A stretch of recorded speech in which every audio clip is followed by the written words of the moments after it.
Hello दोस्तों, मैं आपका गाइड, आपका दोस्त अनुराग पांडे और आप देख रहे हैं हमारा YouTube channel. Bihar current affair चल रहा था जिसमें हम जुलाई, अगस्त, सितंबर, अक्टूबर और नवंबर का कंप्लीट किए हैं। ठीक है, आज की वीडियो में हम फरवरी और मार्च का कंप्लीट करेंगे। 2021 का करंट अफेयर है और सोर्स भी आप देख रहे हैं, ग्रेड अप का है कंटेंट, अच्छा कंटेंट है। ठीक है, जैसे यूपी पीसीएस का जो एग्ज़ाम हुआ था ना, उसमें यूपी स्पेशल से जितने भी प्रश्न आए थे वो यहाँ से मिले थे। ठीक है, बहुत सारे बाकी कोचिंग वाले भी हैं, उन्होंने बहुत सारे दावे किए भी, नहीं भी किए, लेकिन यहाँ पे जितने भी प्रश्न थे यूपी पीसीएस में आए, यूपी स्पेशल के, वो सारे प्रश्न यहीं पर थे। इसमें इस मतलब यही इसी करंट अफेयर से थे, यूपी स्पेशल वाले करंट अफेयर। ठीक है, वही कंटेंट अच्छा है और करंट अफेयर जो है वो परफेक्ट है, आपकी परीक्षा के लिहाज से महत्वपूर्ण है। बिहार स्पेशल का जितना भी प्रश्न आएगा ना, बिहार सरकार की जो भी परीक्षाएं होने वाली होंगी, उसमें जो भी प्रश्न आएंगे वो यहाँ से जरूर मिल जाएंगे आपको। तो शुरू करेंगे हम आज का वीडियो अच्छी लगे तो लाइक शेयर कमेंट कीजिएगा। पेपर के बाद आप खुद समझ जाएंगे कि कंटेंट जो है वो सही में यहीं से है कि कहीं और से। ठीक है, अच्छा खासा कंटेंट है, ध्यान से सुनेंगे। पीडीएफ हम आपको दे देंगे, वो फ्री में है। ठीक है, उसका कोई चार्ज नहीं है, तो बस वीडियो को ध्यान से सुनिए और पीडीएफ दे देंगे, उसको आप पढ़ लीजिए अच्छे से। ठीक है, तो चलिए शुरू करेंगे। फरवरी 2021 का करंट अफेयर है। बजट आया हुआ है बिहार में फरवरी महीने में। तो वित्त मंत्री, बिहार के जो वित्त मंत्री हैं, श्री तारा किशोर प्रसाद नाम है। इन्होंने फाइनेंशियल ईयर 2022 के लिए बिहार सरकार ने क्या किया कि 2,18,302.70 करोड़ रुपए का बजट पेश किया है। वित्तीय वर्ष 22 के लिए जो बजट है, बिहार का पहला राजस्व अधिशेष जो राज्य बजट पेश किया इन्होंने, वित्त मंत्री जो है। जो वित्त वर्ष 21 के अनुमानों, मतलब वित्त वर्ष जो 21 का अनुमान था 2,11,761.49 करोड़ रुपया, उसकी तुलना में 6,541.21 करोड़ रुपया ज़्यादा है। ध्यान रखने की जरूरत, कितना ज़्यादा है भाई। राज्य के राजकोषीय घाटे का अनुमान देखें तो 22,510.78 करोड़ है। जो सकल घरेलू उत्पाद जीएसडीपी अनुमानित है 7,57,026 करोड़ रुपए का, 2.97% है। भैया याद रखना। राजकोषीय घाटा 2.97% है। बजट में राजकोषीय घाटे के लक्ष्य को 3% की सीमा के भीतर रखने का प्रस्ताव किया गया है। 3% के भीतर करेंगे, कोई नया कर नहीं लगाया गया है। ध्यान रखना, बुनियादी ढांचा, सामाजिक क्षेत्र और उद्यमता के विकास पर ध्यान केंद्रित किया गया है, ये भी याद रखने की जरूरत है। 2004-5 से बिहार ने क्या किया, लगातार राजस्व अधिशेष राज्य होने का दावा किया है। 2004-5 से लगातार चल रहा है। अच्छा, बिहार के प्रतीक चिन्ह के बारे में अगर हम देखें, हमने जैसे बिहार स्पेशल का वीडियो बनाया उसमें हमने बता ही दिया है, लेकिन यहाँ पे भी देख लीजिए। राज्य पक्षी घरेलू गौरैया भी है, पशु है गौर, राज्य फूल है कचनार, राज्य फल है आम और राज्य का पेड़ है पीपल। ठीक है, याद रखना। ओडिशा के 17वें अंतर्राष्ट्रीय मेगा व्यापार मेले में बिहार भागीदार राज्य रहा है। उड़ीसा में जो 17वां अंतर्राष्ट्रीय मेगा व्यापार मेला का आयोजन हुआ है, उसमें बिहार भागीदार राज्य बना। उड़ीसा ने भुवनेश्वर में हुआ है, मेजबानी की थी। अंतर्राष्ट्रीय मेगा व्यापार मेले का उद्देश्य क्या है कि अचल संपत्ति के क्षेत्र में नवीनतम विकास को प्रदर्शित करना है। ठीक है, 2021 मेले के लिए भागीदार देश की बात करें तो बांग्लादेश है। इस वर्ष के लिए भागीदार राज्य जो है वो बिहार है। आपका फेयर का जो आयोजन हुआ है वो Utkal chamber of commerce and industry Utkal chamber of commerce and industry, Bengal chamber of commerce and industry तथा जीएस मार्केटिंग एसोसिएट्स के सहयोग से किया गया था। इन तीनों कंपनियों के सहयोग से किया गया है, ये भी ध्यान रखने की जरूरत है। जो व्यापार मेला का उद्घाटन हुआ, 17वां अंतर्राष्ट्रीय व्यापार मेला, ठीक है। बांग्लादेश भागीदार देश है, बिहार जो है भागीदार राज्य है। न्यायमूर्ति एस रमन का 88 वर्ष की आयु में निधन हुआ है भाई। कौन है? बिहार और झारखंड राज्य के राज्यपाल रह चुके हैं जस्टिस मनगड़े रामजॉयस का, ठीक है। 88 वर्ष की आयु में निधन हुआ। उनका जन्म हुआ था 27 जुलाई 1931 को कर्नाटक में। पंजाब हरियाणा उच्च न्यायालय के मुख्य न्यायाधीश के रूप में भी इन्होंने काम किया हुआ है। बिहार कम कार्बन मार्ग के विकास के लिए यूएनईपी के साथ एक सहमति पर हस्ताक्षर करने वाला भारत का पहला राज्य बन गया भैया। याद रखना, भारत का वह पहला कौन सा राज्य है जिसने कम कार्बन मार्ग के विकास के लिए यूएनईपी के साथ समझौता किया है, तो आपको पता होना चाहिए बिहार है। बिहार राज्य प्रदूषण नियंत्रण बोर्ड ने 2040 तक की बात है भाई, याद रखना, बिहार में जलवायु लचीला और कम कार्बन विकास के लिए एक रोड मैप विकसित करने के लिए यूएनईपी के साथ एक समझौता ज्ञापन पर हस्ताक्षर किया है। 2040 तक की बात है। इसके तहत क्या होगा, बीएसपीसीबी जो है के सदस्य सचिव अतुल बगई और यूएनईपी इंडिया के प्रमुख हैं एस चंद्रशेखर ने हस्ताक्षर किए, तो ये भी याद रखना है। समझौता ज्ञापन के तहत बिहार को यूएनईपी ने से निम्नलिखित कार्यों में मदद भी मिलेगी। कौन कौन से काम में मदद मिलने वाली भाई? जलवायु प्रभाव भेद्यता आकलन विकसित करने के लिए, जलवायु संबंधी मुद्दों से निपटने के लिए बिहार की क्षमता में वृद्धि करने में, एक ग्रीन हाउस गैस इन्वेंट्री और कार्बन पदचिह्न विश्लेषण तैयार करने के लिए भी सहयोग मिलेगा यूएनईपी का, और साथ में पेरिस समझौते के तहत जलवायु परिवर्तन पर भारत की राष्ट्रीय कार्य योजना के साथ जलवायु परिवर्तन पर अपनी राज्य कार्य योजनाओं को संरेखित करने के लिए भी सहयोग दिया जाएगा यूएनईपी की तरफ से, ठीक है, याद रखना इस चीज़। बिहार बजट देख लेते हैं, हाइलाइट्स कुछ बिहार के लिए कि वित्त मंत्री भाई श्री तारा किशोर प्रसाद जी हैं। 21-22 के लिए बिहार के बजट पेश किए हैं। ये 21-22 की बजट राशि जो है 2,18,303 करोड़ रुपया है। 20-21 से 6,542 करोड़ रुपया अधिक है। इसे बिहार इतिहास का सबसे बड़ा बजट भी बनाता है। राज्य के लिए बजट का संवैधानिक प्रावधान क्या है?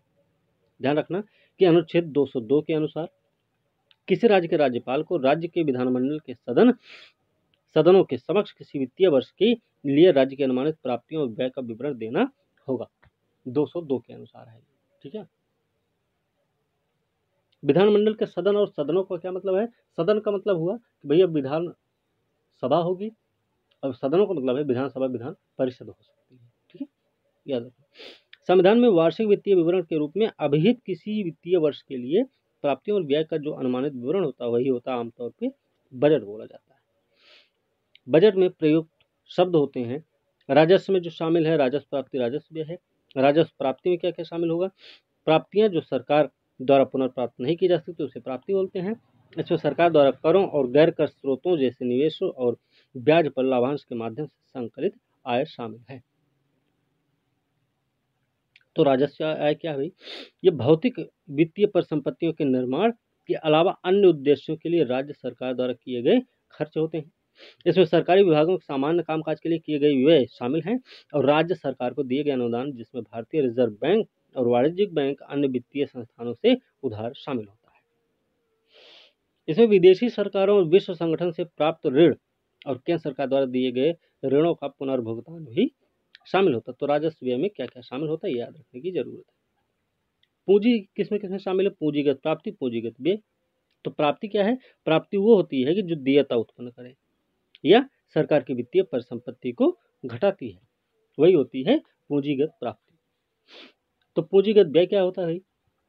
इकोनॉमिक्स में हम पढ़ाए हैं इसको, ठीक है, ये कोई नई चीज नहीं बता रहे हैं आपको, ध्यान रखना। पूंजीगत व्यय यह सरकार द्वारा किया गया एक खर्च होता भाई जिसके परिणामस्वरूप राज्य सरकार की भौतिक या वित्तीय संपत्ति का निर्माण होता है या केंद्र सरकार की वित्तीय देनदारियों में कमी आती है। पूंजीगत व्यय, इसमें भूमि उपकरण खरीद, अवसंरचना निर्माण पर व्यय, शेयरों पर व्यय, ये सब शामिल होते हैं। इसमें केंद्र सरकार द्वारा सार्वजनिक क्षेत्र के उपक्रमों, राज्यों के शासित प्रदेशों की सरकार को गिरवी ऋण, ठीक है, और केंद्र सरकार के ऋण पर ब्याज भुगतान आदि भी शामिल है। प्रत्यक्ष कर क्या होता है? ऐसा कर जो किसी व्यक्ति या कंपनी द्वारा प्रत्यक्ष रूप से दिया जाए या प्रत्यक्ष रूप से लगाया जाए किसी कंपनी या व्यक्ति पर। इसमें आयकर और निगम कर शामिल है। याद रखना, अप्रत्यक्ष कर ऐसे कर है जो माल और सेवाओं पर लगाए जाते हैं भाई। इसमें सेवा कर, आबकारी कर है, सीमा शुल्क, ये सब इसमें आते हैं। आगे है राजकोषीय नीति। क्या होती है राजकोषीय नीति? एक ऐसा साधन होता है भाई एक ऐसा साधन होता है कि जिसके द्वारा सरकार देश की अर्थव्यवस्था पर नजर रखने और उसे प्रभावित करने के लिए अपने खर्च के स्तर और कर दरों को समायोजित करती है। तो राजस्व घाटा क्या है? राजस्व घाटा है कि राजस्व प्राप्तियों पर सरकार का जो अतिरिक्त व्यय होता है उसी को राजस्व घाटा बोलते हैं। तो राजकोषीय घाटा क्या है? राजकोषीय घाटा है भैया कि राजस्व यह सरकार का कुल व्यय और उसकी कुल प्राप्तियों के बीच में जो अंतर होता है उसी को हम राजकोषीय घाटा बोलते हैं। लेकिन याद ये रखना है कि इसमें उधार को शामिल नहीं किया जाता है। प्राथमिक घाटा क्या? फिर प्राथमिक घाटा वर्तमान वर्ष के राजकोषीय घाटा और पिछले उधारों पर ब्याज भुगतान के बीच के अंतर को दर्शाता है। ओके, ठीक है ना। गैर कर राजस्व क्या है? ये सरकारी राजस्व है जो करों से उत्पन्न नहीं होते, वही होते गैर कर राजस्व। जीडीपी क्या है भाई? एक विशिष्ट अवधि के दौरान किसी देश में तैयार सभी माल सेवाओं का मूल्य होता है। जीडीपी एक देश की संक्षिप्त वित्तीय जानकारी प्रदान करता है। उपयोग अर्थव्यवस्था के आकार और विकास दर का अनुमान लगाने के लिए किया जाता है। इसका उपयोग किसमें होता है? अर्थव्यवस्था का आकार और विकास दर का अनुमान लगाने के लिए। बजट की मुख्य विशेषता देख लेते भाई। सकल घरेलू उत्पाद, देखिए फाइनेंशियल जो 22 का बजट हुआ है इसमें राजकोषीय घाटा भैया 22,510.78 करोड़ रुपया। सकल राज्य घरेलू उत्पाद का 2.97% है। वित्तीय वर्ष 21 बजट के आकार में 6542 करोड़ की वृद्धि हुई है। व्यय कितना है? व्यय भैया 1,77,071.39 करोड़ रुपया राजस्व के रूप में, जबकि 41,231.31 करोड़ रुपया पूंजी खाता के रूप में। कुल प्राप्ति क्या है?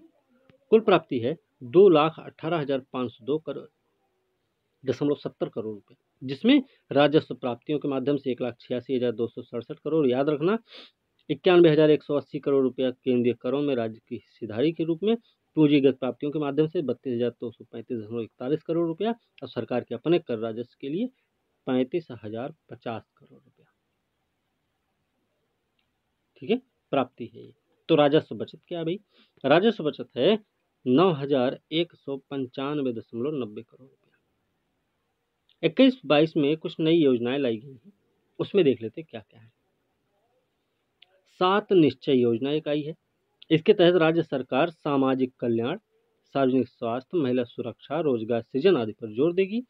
इसमें आर्थिक हल, युवाओं को बल, ध्यान रखना, आरक्षित रोजगार, महिलाओं का अधिकार, हर घर नल का जल, घर तक पक्की गलियां नालियां, शौचालय निर्माण, घर का सम्मान, अवसर बढ़े आगे बढ़े।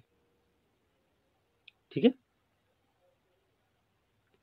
निश्चय 2 क्या भाई? निश्चय 2 जो है वो बिहार में सुशासन के तहत योजना है। वित्त वर्ष 21-22 के लिए बजट आवंटन 4671 करोड़ रुपया इसका है, इसके लिए आवंटित किया है निश्चय 2 के लिए। जिसका प्रमुख उद्देश्य क्या है? प्रमुख उद्देश्य भैया युवा शक्ति, बिहार की प्रगति, सशक्त महिला, सक्षम महिला, हर खेत तक सिंचाई का पानी, स्वच्छ गांव समृद्ध गांव, स्वच्छ शहर विकसित शहर, सुलभ संपर्कता और सबके लिए अतिरिक्त स्वास्थ्य सुविधा।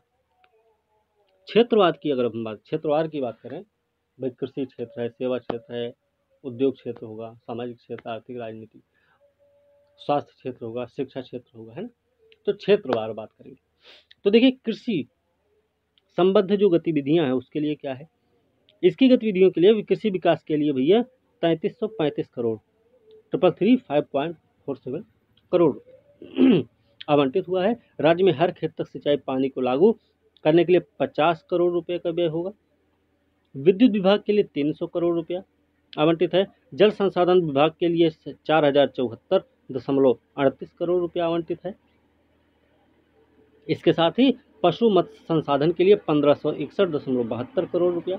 गंगा नदी किनारे जो राज्य के 13 जिले हैं, 13 जिले लगते हैं, याद रखना भाई, बिहार के, वो ऑर्गेनिक कॉरिडोर स्थापित किया जाएगा यहाँ पे गंगा नदी किनारे जो 13 जिले हैं।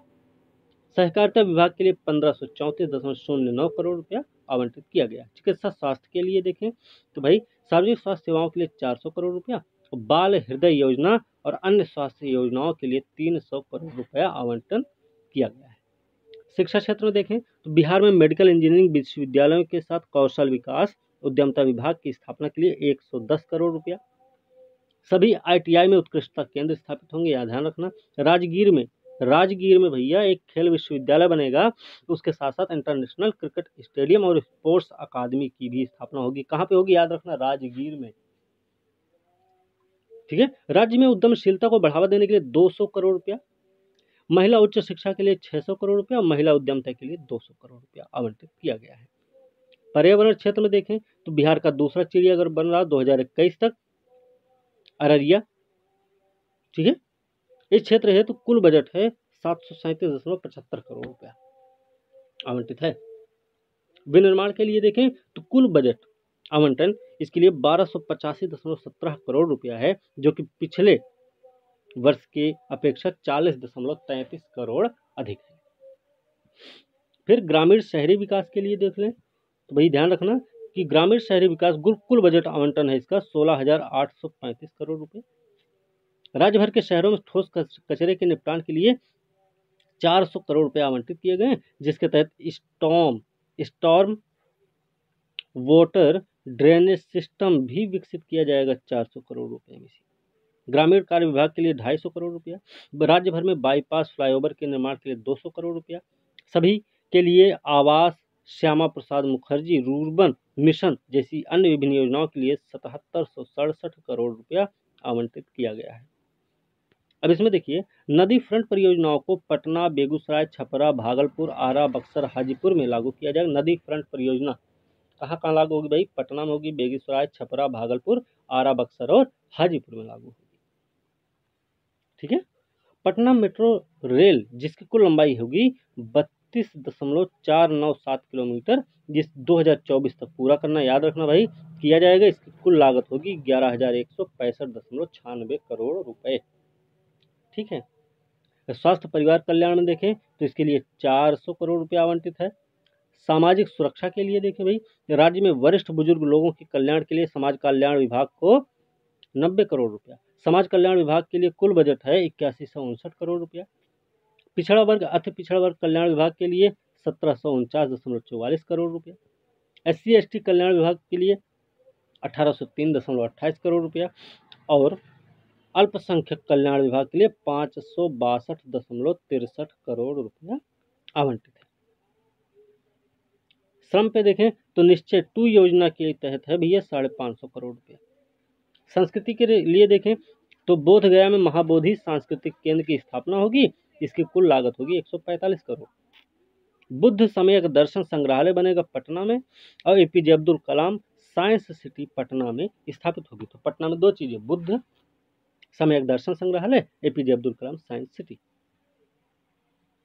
पंचायती राज के लिए देख ले भाई, राज्य भर में पंचायत संसाधन केंद्र की स्थापना होगी। पंचायती राज विभाग के लिए 9544.93 करोड़ रुपया आवंटित है।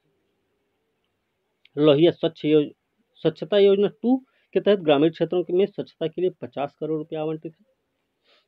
ठीक है। तो देखिए कुछ इसके महत्वपूर्ण प्रश्न देख लें तो बजट से संबंधित, तो बिहार 21-22 का बजट कितना भाई, तो यह है 2,18,303 करोड़ रुपया। बिहार के किस जिले में APJ Abdul Kalam science city की स्थापना हो रही भैया, ये पटना में हो रही है, याद रखना। बुद्ध सम्यक दर्शन संग्रहालय भी बनेगा यहीं पे। मुख्यमंत्री युवा स्वरोजगार योजना की बजट का आवंटन है 100 करोड़ रुपया। बिहार का दूसरा चिड़ियाघर कहाँ खोला जा रहा, अररिया जिला में। अररिया विश्वकर्मा श्रम सम्मान योजना के लिए 30 करोड़ रुपया आवंटन किया गया है। ठीक है। तो ये रहे आपके फरवरी महीने के करंट अफेयर, जिसमें बिहार का बजट भी शामिल है। ओके, अब देखेंगे इसके आगे हम मार्च का। तो मार्च का देखते हैं। अब मार्च में क्या है, देखिए बिहार प्रथम राज्य है जिसके पास 2 हरित शहर बनेंगे भाई। मार्च का है ये। तो 2 हरित शहर कौन कौन से भाई, तो याद रखना, एक तो बोध गया है और दूसरा है राजगीर। 2023 से वह अपनी तरह की अक्षय ऊर्जा पहल के माध्यम से और ऊर्जा प्राप्त करेंगे। 2023 से ऐसा शुरू हो जाएगा। 2 शहर हैं, बोध गया और राजगीर। हरित ऊर्जा आपूर्ति भारत के सौर ऊर्जा निगम द्वारा विकसित की जाएगी। पटना में कई सरकारी कार्यालय जैसे उच्च न्यायालय, संग्रहालय, विद्युत भवन भी हरित ऊर्जा से चलाए जाएंगे। राज्य सरकार परियोजना के कार्यान्वयन के लिए भागलपुर और लखीसराय में 500 मेगावाट सौर ऊर्जा संयंत्रों का निर्माण भी होगा। याद रखना, भागलपुर और लखीसराय में कौन करेगा, राज्य सरकार करने वाली है। ठीक है। इथेनॉल उत्पादन संवर्धन नीति 2021 को लागू करने वाला बिहार बन गया पहला राज्य भारत का। बिहार मंत्रिमंडल ने राज्य की अपनी इथेनॉल नीति को इथेनॉल उत्पादन संवर्धन नीति कहा। और यह जैव नीति, केंद्र की जो जैव नीति 2018 है ना, की राष्ट्रीय नीति के अनुरूप ही है। यह नीति बिहार को मक्का, गुड़, टूटे चावल, सड़े हुए अनाज से सीधे इथेनॉल बनाने की अनुमति देती है। किससे किससे बनने की अनुमति, ये ध्यान रखना है। बिहार वर्तमान में भारत में 5वां उच्चतम इथेनॉल उत्पादक राज्य है और हर साल लगभग 12,000 करोड़ लीटर इथेनॉल का उत्पादन होता है यहाँ पे। इसके माध्यम से बिहार में क्या होगा, हर साल कम से कम 50 करोड़ लीटर इथेनॉल का उत्पादन किया जाएगा, ऐसा लक्ष्य निर्धारित है। बिजली मंत्रालय ने बिहार में ग्राम उजाला का शुभारंभ किया है। केंद्रीय ऊर्जा राज्य मंत्री स्वतंत्र प्रभार आर.के. सिंह ने बिहार के आरा, याद रखना आरा जिला है, वहां से ग्राम उजाला का शुभारंभ हो रहा। इसके तहत ग्रामीण इलाकों को 3 साल की वारंटी के साथ 1.5 करोड़ एलईडी दी जाएगी। ठीक है, ओके, इसके 1.5 करोड़ एलईडी दी जाएगी। इसके तहत क्या होगा, सरकार ग्रामीण इलाकों में दुनिया के सबसे सस्ते एलईडी बल्बों की पेशकश 10 अगस्त को करेगी। मतलब 10 अगस्त हो चुकी शुरुआत इसी। ठीक है। भारत में कार्बन क्रेडिट का पहला कार्यक्रम है, ये भी याद रखने की जरूरत हमें। ठीक है। पटना में जल्द ही भारत का पहला डॉल्फिन अनुसंधान केंद्र खुलेगा भाई। पटना विश्वविद्यालय के परिसर में ही खुलेगा, याद रखना इसको। एशिया का और भारत का पहला राष्ट्रीय डॉल्फिन अनुसंधान केंद्र होगा, जो बिहार दुनिया की आधी नदी डॉल्फिन की आबादी का घर है। ठीक है। बिहार के नए मुख्य सचिव की नियुक्ति हुई है। तो नाम उनका क्या है, नाम है भैया अरुण कुमार सिंह, आईएएस हैं, 1985 बैच के नए मुख्य सचिव बनाए गए हैं। दीपक कुमार का स्थान लेंगे। विनोद कापरी की नई पुस्तक आई, 1232 kilometre the long journey home, release हुई है भाई। यह पुस्तक गाजियाबाद के प्रवासी की उत्तर प्रदेश से सहरसा जाने की यात्रा के बारे में है। गाजियाबाद के प्रवासी हैं, उत्तर प्रदेश से सहरसा गए थे, उसकी कहानी इसमें है। 1232 किलोमीटर। यह बिहार के 7 प्रवासियों की वास्तविक कहानी है जो अपनी साइकिल पर 7 दिन 7 रात की यात्रा पर निकलते हैं। नाम याद रखना भाई। कोविड-19 के कारण लॉकडाउन की पहली वर्षगांठ को चिन्हित करने के लिए हार्पर कॉलिंस इंडिया प्रकाशन ने इस पुस्तक का विमोचन भी किया है। ठीक है। अब मार्च का हो गया है, फरवरी और मार्च कंप्लीट हो गया भाई। अब है अप्रैल की बारी। ठीक है। अप्रैल में देखेंगे बिहार में कौन कौन सी घटनाएं हुई हैं, और इसके बाद अब बंद करेंगे। फिर अगले वीडियो में होगा मई, जून, जुलाई, 3 महीने का वीडियो करंट अफेयर। ठीक है। इस तरीके से करंट अफेयर कंप्लीट हो जाएगा। ठीक है। तो चलिए अब देखेंगे, अब हम अप्रैल 2021 का करंट अफेयर देखें जो बिहार स्पेशल के लिए। तो बिहार राज्य पर टीकाकरण का सबसे अधिक बोझ है। इंडिया रेटिंग एंड रिसर्च के अनुसार भारत को 18 वर्ष से अधिक उम्र के सभी व्यक्तियों को टीकाकरण करने के लिए 67,193 करोड़ रुपए खर्च करने पड़ेंगे, जो देश की कुल जीडीपी का 0.36% है। भारत में 18 वर्ष से अधिक आयु के 84.19 करोड़ लोग हैं, जो नए नियम के तहत टीकाकरण के लिए पात्र भी हैं।